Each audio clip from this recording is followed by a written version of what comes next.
Muy bien. Bueno, buenas tardes. Este va a ser el último videito que vamos a subir de la primer clase.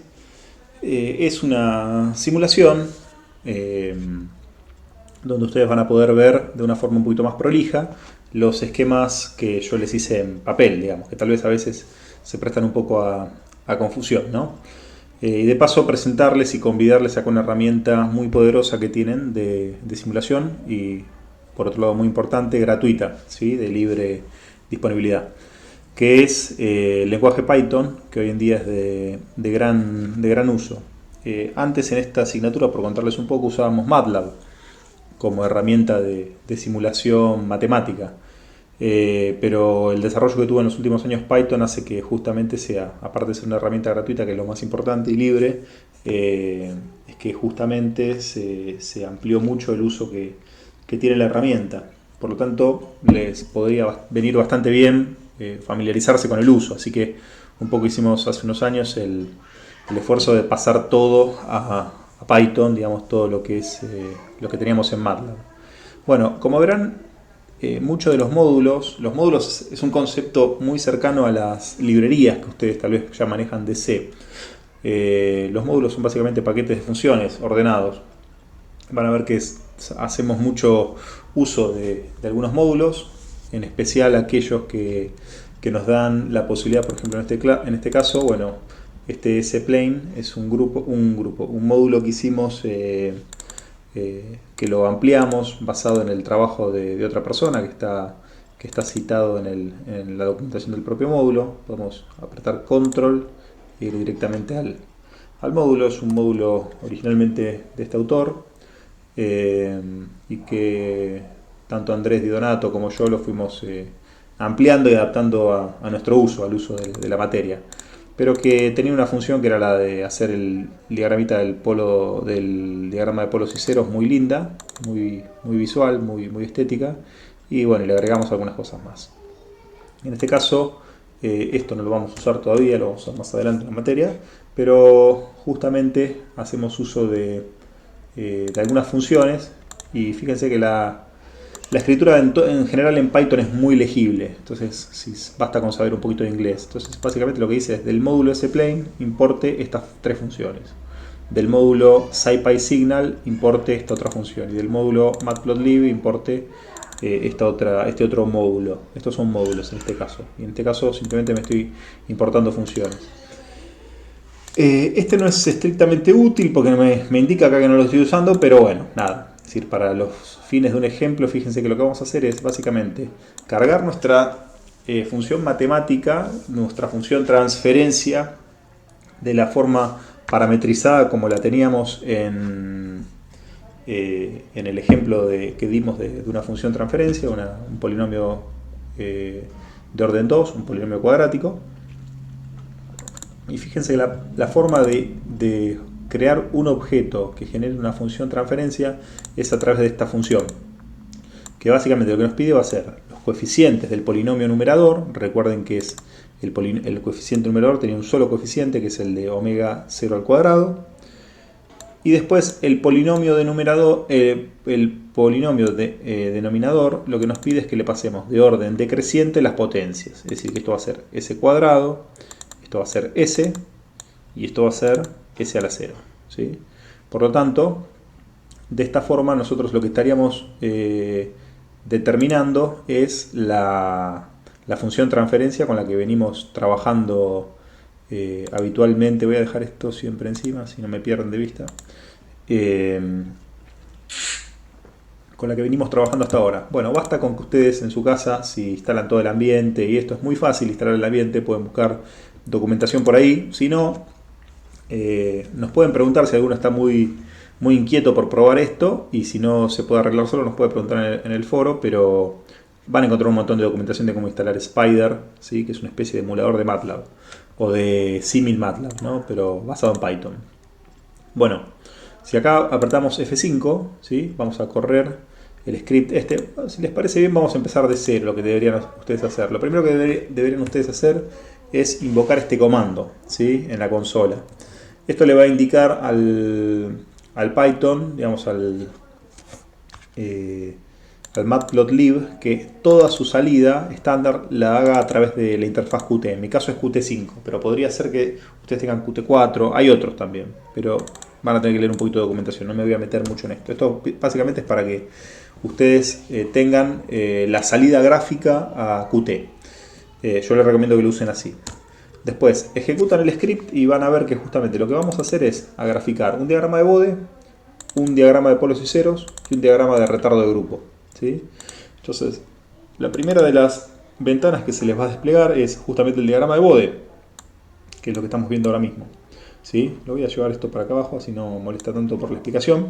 Y vean que justamente es un poco lo que habíamos anticipado, ¿no? Lo que habíamos anticipado de analizar visualmente el diagrama de polos y ceros. Nosotros antes habíamos empezado ni siquiera por calcular el módulo y llegar a una expresión algebraica. Del diagrama de polos y ceros yo les expliqué cómo podíamos tener una noción de la forma que tenían que tener estas gráficas, ¿sí? Eso es importante que se vayan habituando. Fíjense que acá podemos ver con detalle, si ustedes usan la herramienta de zoom y presionan la tecla Y para hacer un zoom vertical nada más, y van a ver cómo pueden notar claramente el realce, si justamente hacen un zoom entre menos 3 dB y 3 dB más o menos aproximadamente. Fíjense que es lo que les anticipaba, salimos siempre de 0 dB, ¿sí? Asintóticamente vamos a 0 dB, y recuerden que estos ejes están logaritmados los dos, ambos, es una magnitud en dB, y el eje de frecuencias también está logaritmado. Por lo tanto, van a ver el realce que habíamos anticipado para esta configuración. Fíjense que si vamos a la parametrización que hicimos, pusimos un omega 0 de 10 al cubo y un Q de unitario, ¿sí?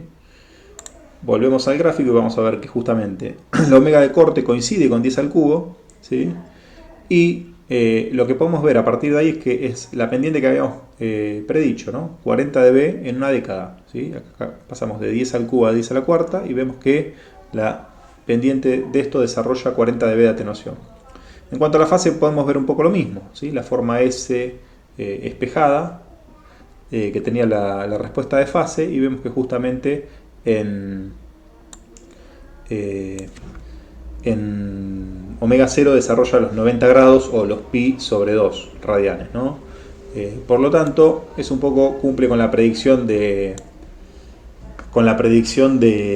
lo que vimos en el ejercicio. Esto no es nada sorprendente, tal vez un poquito nos ayudaría este tipo de herramientas. Bueno, este es el diagrama de polos y ceros, que en este caso tampoco aporta demasiado, porque esto es algo que se puede hacer bastante sencillamente. Esto, si vemos, esta circunferencia va a tener un radio, no sé si se llega a ver en el video por la resolución, pero esta circunferencia es un poco tenue, tiene un radio que va a ser de omega 0, en este caso, fíjense que va a ser justamente de 1000 radianes, 1000 radianes por segundo. Y la localización de las singularidades tenía que ver justamente con el Q que habíamos elegido. Recuerden que tenía que ver con el Q, ¿sí? Que nosotros fijamos, tiene que ver con 1 sobre 2 coseno del ángulo que subtiende esta singularidad con respecto al eje sigma. Fíjense que sigma es este eje y j omega es este eje. Bien, y la figura 3 tal vez es un poquito más, tal vez al más de alguno de ustedes, por la experiencia que tenemos, le puede llegar a resultar un poco más esotérica, pero no tienen que pensarla como otra cosa que no sea la derivada punto a punto cambiada de signo de esta otra función, que es básicamente la definición de retardo de grupo. ¿Para qué vamos a usar el retardo de grupo? Por el momento no nos vamos a detener mucho en esta curva, pero nos va a venir bien que la podamos calcular con nuestras herramientas de simulación. Más adelante le vamos a prestar un poco más de atención. Por el momento, esto como demo, para que conozcan la herramienta, les viene bien. Después, en otro scriptcito un poco apenas más elaborado, vamos a hacer una pequeña parametrización, donde ya el Q no va a ser más un valor solo, sino que vamos a visualizar 3 Q diferentes, para ver un poquito lo que justamente yo había hecho en el papel, nada más que obviamente de una forma un poco más prolija. Vamos a cerrar las otras figuras con ese comando, y ahora vamos a correr este script. Y acá lo que vamos a ver que en principio que ya no vamos a tener más una curva, sino que vamos a tener la familia de curvas que yo pretendí dibujar, ¿no? En el papel, que obviamente no lo hice tan bien como acá. Recordemos que los Q en este caso van a ser el primer Q, es decir, la primera línea se va a corresponder con un Q de 0,5, ¿sí? El otro va a ser un Q unitario y el otro va a ser un Q de 10, para tener una idea, ¿no? De los realces. y para que ustedes puedan sacar alguna conclusión. Recuerden que justamente habíamos dicho que en este punto exactamente iba a ser el valor de Q, y acá lo podemos ver justamente en el Q unitario. Vemos que en omega 0 pasamos por el valor de 0 de B, es decir, de Q igual a 1. Mientras que acá seguramente vamos a estar, dado que es un Q de 0,5, tenemos que estar en 6 dB más o menos por debajo. Vamos a verificarlo eso, vamos a hacer un zoom vertical a esta zona, ping, y efectivamente, ahí tenemos aproximadamente, pueden ver en la parte baja de la pantalla, por acá, vean por acá, ahora yo tengo que sacar el mouse, pero por acá van a ver que dice efectivamente 6 dB, como era de predecirse. Y en este caso van a ver los 20 dB, ¿no? Producto de Q igual a 10.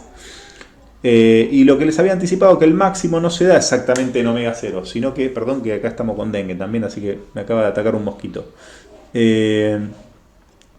Acá no vamos a tener el máximo exactamente en omega 0, sino que está apenitas antes, ¿sí? Eso, para el que le interesaba, lo había referido al Schaumann. Lo interesante también es ver cómo son las familias de gráficas en fase. Como habíamos anticipado, el que tenga Q mayores se va a corresponder con una cercanía más próxima al eje J omega. Y eso lo podemos ver claramente si estudiamos los diagramas de polos y cero.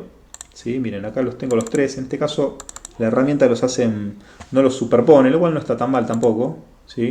Entonces en la figura 2 tenemos el de 0,5. Fíjense que 0,5 es el límite donde las singularidades complejas conjugadas, ¿sí?, coinciden y están ya sobre el eje real, sobre el eje sigma. Por tanto tenemos una singularidad coincidente exactamente en menos 1, ¿sí?, en sigma igual a menos 1. ¿Sí? A medida que ponemos un Q igual a 1 y Q igual a 10, lo que vamos viendo es cómo las singularidades van recorriendo el espacio geométrico de la circunferencia de radio unitaria, en este caso, y se acercan al J omega. Eso tiene como implicancia un desenvolvimiento de fase, como habíamos anticipado, mucho más abrupto. Y si el desenvolvimiento de fase es más abrupto, si alguno prestó atención en la explicación anterior, la derivada también va a ser más abrupta. Y eso justamente se manifiesta en el retardo de grupo, ¿sí? Es decir, a mayor Q tenemos también mayor pendiente y mayor distorsión, o mayor, es un concepto que vamos a ver más adelante, mayor variación del retardo de grupo, ¿sí? Fíjense que el retardo del Q igual a 10 es mucho más bestial, cercano a omega 0, que el de los otros Q. Bueno, esto tampoco nos detenemos mucho, ahora ya lo vamos a retomar más adelante. Pero sí que vean un poco de una forma un poquito más prolija la simulación que hicimos de la función transferencia, y que, bueno, para el que no lo sepa y quiera curiosear un poquito por esta herramienta de simulación, ya tienen por un lado la herramienta que les mostró Andrés de simulación circuital, y por otro lado tienen una herramienta de simulación matemática que la pueden usar no solamente para TC2, sino para cualquiera de las asignaturas donde ustedes hagan esto, que son casi todas las asignaturas, ¿no? En casi todas las asignaturas ustedes van a tener que hacer alguna simulación matemática. Así que esta herramienta les puede venir muy bien. Bueno, por mi parte en este video no les quería contar mucho más, así que espero que les haya interesado. Y aquel que quiera hacer una simulación en el TP1 o en el TP2, con esta herramienta lo puede hacer perfectamente. Incluso puede exportarse estas imágenes al formato que ustedes quieran, a PDF, a PNG, JPG, lo que ustedes quieran. Así que nada, está presentada la herramienta. Ah, sí, me olvidé de decirles algo, de hacerles notar algo. Se lo voy a hacer notar ahora rápido. Fíjense que esto tiene que ver, atamos un poquito el tema de normalización. Fíjense que en el primer ejemplo y en el segundo ejemplo, yo pasé de omega 0 unitaria a omega 0 10 a la cuba. Es decir, yo del 1 al 2, al ejemplo 1 al ejemplo 2, yo normalicé omega 0. ¿Sí? Apliqué una norma de normalización de 10 al cubo. Y como resultado obtuve una función normalizada, ¿sí?, que justamente no varió en nada la forma, ¿sí? Por lo tanto, ahora si quieren podría incluso, si ustedes recuerdan esta imagen, recuérdenla bien, yo ahora voy a desnormalizar, a simular una desnormalización. Fíjense, grabo y ejecuto. Voy a cerrar todas las imágenes antes para que no se haga muy complicado. Y fíjense que la forma no cambió en absoluto. simplemente lo único que pasó es cambió el eje, ¿sí? Pero la forma de la función es exactamente la misma. Por eso es que justamente es útil la normalización y aparte de todo lo más importante es inocua. No cambia la forma de la función que estamos implementando. Simplemente es una traslación, ¿sí? Esto es un poquito el concepto más interesante que pueden quedarse con la normalización. Fíjense que no cambió en absoluto la forma de las curvas y solamente desplacé, es decir, cambié el eje. De 10 a la 0 pasó de 10 al cubo, ¿sí? Bueno, esa es un poco la idea de la normalización. Obviamente el de impedancia acá no lo podemos notar, para eso tenemos que ir a la simulación de un circuito. Muy bien. Dicho esto, ahora lo volvemos a normalizar, ¿sí? Y ahora se los voy a compartir este script junto con el otro que vimos, que es un poquito más sencillito, pero cumplen la misma función. Espero que les haya gustado y nos comentan en el campus virtual cualquier problema que tengan.